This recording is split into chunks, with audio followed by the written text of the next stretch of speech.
What's up, my dudes? Today I'm going to be teaching you how to make a very basic self-love spell jar. Now this spell jar is going to be something that's very easy to do, and also the ingredients are very simple and something that you really don't need to go out and get.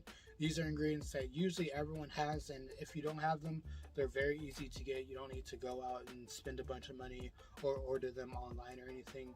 These are ingredients that usually you can get very cheaply, and also something that it's very easy to do. You don't have to necessarily practice any sort of particular practice whenever you are doing the spell jar, but it is something that everyone can do regardless of their skill level and regardless of the type of materials they have. Also, on the note of materials, if you do not have everything that I have, or maybe you feel like you want to do a substitution or just flat out leave something out of this spell, these are not things that you have to do. It's just my suggestion, and it's just what I am doing for this spell. If you feel like you need to do something else, or maybe you don't have an ingredient, go ahead and use what you have. This is the general point about magic, is using what you have and your energies to get the outcome that you want. So if you don't have something that I have, or maybe you want to use something else, or maybe you want to use what I have in addition to other things that you have, go ahead and do that. It's all up to you, and it's all up to whatever you're trying to do. Also, this is something that is going to be personalized to me, but if you are going to be giving this to someone else, you can do the same thing. This makes a good gift for anyone that has anxiety or depression, or anyone that just has a little bit of self-doubt or self-confidence in themselves. This will just help them feel a bit more loved and a bit more wanted whenever they're wearing this or have it in the vicinity. This isn't something that you necessarily have to wear on you. This is something that you can just have like on a shelf or in your car or in your purse or just around you in general. If you would like to skip ahead to me just making the jar, you can skip right here. I'm just going to be going over all the ingredients and then different ways that you can prepare your ingredients before you do the spell. A lot of magic is in the preparation and also your intention setting. So depending on your situation, you may want to take a little bit longer setting up your ingredients and making sure that they are fully charged before you put it in the spell. That will just make it easier for you rather than trying to just shove everything into a jar and then just charge over that. If you take your time and focus your intention on each ingredient as you're putting it in, saying either a mantra or a chant or any sort of affirmations that you want to, this will just help you in the long run for your spells, and also just help you in general with manifesting. But yeah, let's get right into the ingredients.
Alright, so now that we have the jar, we're just going to cleanse it. I've already cleansed this off screen, and also I've done a pre-charging on the jar. These are some fairly small jars. If you have something larger, you can also use that. But these come in, I think, a 5-pack from Dollar Tree. So they'll get you 5 spells for just that. Also, since this is something that's fairly small, you're either going to need a funnel or something that you can use to get your materials into the jar. Also, a little secondhand thing, if you would like to, you can add a petition paper. All you would need to do with this is just write your petition on it and then put it inside the jar. And also afterwards you can bind it with any sort of natural twine or cordage.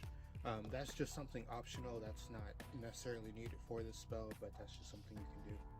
So the first thing we're going to do is use our salt. I just got this large amount of pink salt from Walmart. You can use any sort of pink salt or white salt if you have it. This is just a good base to center everything around in your practice. And don't worry about leaving any sort of mess, it's fine, you can clean it afterwards. Also, I'm going to be using store-bought rosemary, even though in the clip I showed I was using my own. This is just because this is already dried, and the rosemary that I grow myself is a lot larger, and I would rather not pick the young leaves for this. So I'm just going to be using a store-bought. If you have your own, go ahead and use those. It will be even better for your practice. And in between each of these ingredients, you can say your own type of chants or your own mantras or whatever. You don't necessarily have to do this. If you have all of your items pre-charged, then you don't necessarily have to. But it's just a good practice to say any sort of chant whenever you are doing this. So in between adding the ingredients, I am also tapping it down just to reinforce everything and just to make room in between.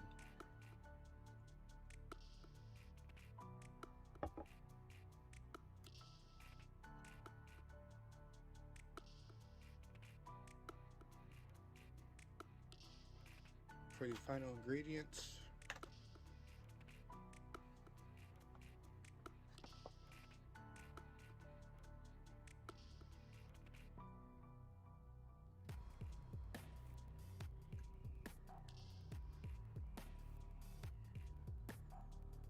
now once you've added all your ingredients, you can say any sort of final chants over it, any sort of final intention settings that you want. Also, like I said, if you wanted to add your petition paper, I would suggest adding this like in the middle of your ingredients, not quite at the very bottom or not quite in the middle and not quite at the top, just so you have room for the petition paper. And also, if you want to add any sort of other ingredients, make sure you add those also. Since this is going to be worn on me, I am not going to seal it with wax just because this is going to be worn on me. But if you would like to seal this with a wax, you can use either a white wax or you can use a red or pink wax. That will coincide with the self-love magic that you've already put into it. But yeah, that's basically it. Once you're done, you can just set it down. If you would like to seal it, you can. If you would like to tie it in cordage, then you can. I would suggest you just tying it around the rim, not necessarily onto the little top area, just because this is a very cheap bottle and I wouldn't want you to lose your entire charm just because you tied it around the top.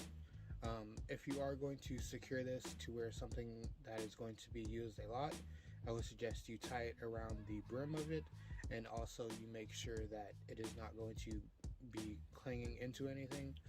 These bottles are very small, so they're very prone to cracking, and also they're very easy to crack. So if you are going to be using it for that, then go ahead and make sure it's secure. Well, I'm going to put some super glue around the edge just to make sure the cork stays on.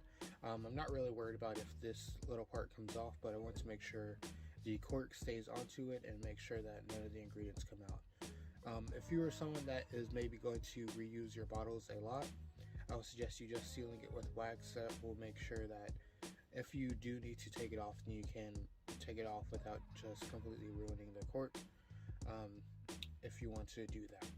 Once you're done with this, any sort of extra materials you have or any sort of mess that you made, you can collect these and give it as a offering to any of your deities, or if you would like to, you can just discard it out in nature. All these ingredients can go out in nature, so you don't really have to worry about that, but if you added something that's maybe plastic or maybe something that you shouldn't be putting out in nature, just make sure you discard that properly. And also make sure that whenever you are doing your offerings or any sort of cleaning up, you make sure that you rid the space of everything that you've done on this. So this is a platform that I use for most of my spells. So after this, I'll make sure that I cleanse this plate with all the energies that I've used for it, so I don't have overlapping energies whenever I'm creating something new. Okay, so once you're done with your spell jar and everything is done, I like to leave mine under a certain moon phase just to charge that. You don't necessarily have to do that, but there is a moon coming up, right? But there is a moon coming up in 2 days, so I will be charging it that way. But if you feel like you want to do a specific type of final charging over this, you can go ahead and do that. It's up to you. I usually just like to enchant mine and then have it charging over some stones for a while. If you don't have crystals, then you don't necessarily have to do that, but just having a final charge when you are done with your spell jar before you actually wear it and do anything will just help you. You don't necessarily have to do that. Like I said, you can just make this and then just wear it on you, or just set it up in your home or at your altar or wherever you want to put it, and it'll just be that way. For recharging your spell jars, I usually like to do all of my stuff on a monthly basis. Usually I coincide this with the moon, but sometimes I miss it or I just don't feel like doing it on a certain time. So you can just charge this along with all of your other stuff like you usually do. If you would like to do a specific self-love recharge, I usually like to do that on my self-love days, just because I'm already in the mindset and that energy is already abundant whenever I am doing this. So just having that around you or doing a secondary charge on it whenever you are doing any sort of self-care will just help you. Also, if you feel like you need to do it at certain times, if you're feeling like you need to recharge it often, maybe do the spell over instead of just charging something that isn't holding the energy. And also, if maybe it's holding the energy but you still feel like you need a little bit of a boost, you can completely take out the ingredients, discard them out in nature, and then restart the jar completely, or you can just recharge the energies onto the jar. Either way works and either way is fine. It just depends on you and your circumstances, if you have the ingredients or if you just have the time and the patience to be doing it on a regular basis. I usually like to do mine when I do my self-care or if it's on a moon phase, but that's just for me and you don't necessarily have to do it that way. Yeah, that's the end of the video. Hope you enjoyed. Hope you have good success whenever you are making your spell jar. Also, if you would like to share your spell jar with me or any spells that you have done that's relevant to this, you could just contact me on my socials. Also, if you would like to know anything specifically either about this spell or about witchcraft in general, you can just leave it in the comments down below and I'll get back to you. Also, if you would like to order a spell from me or order a spell jar from me, you could just email me down below. If you would like to know anything else about witchcraft or witchcraft related content, just subscribe to my channel. Have a good day, night, life. Enjoy yourself and be happy.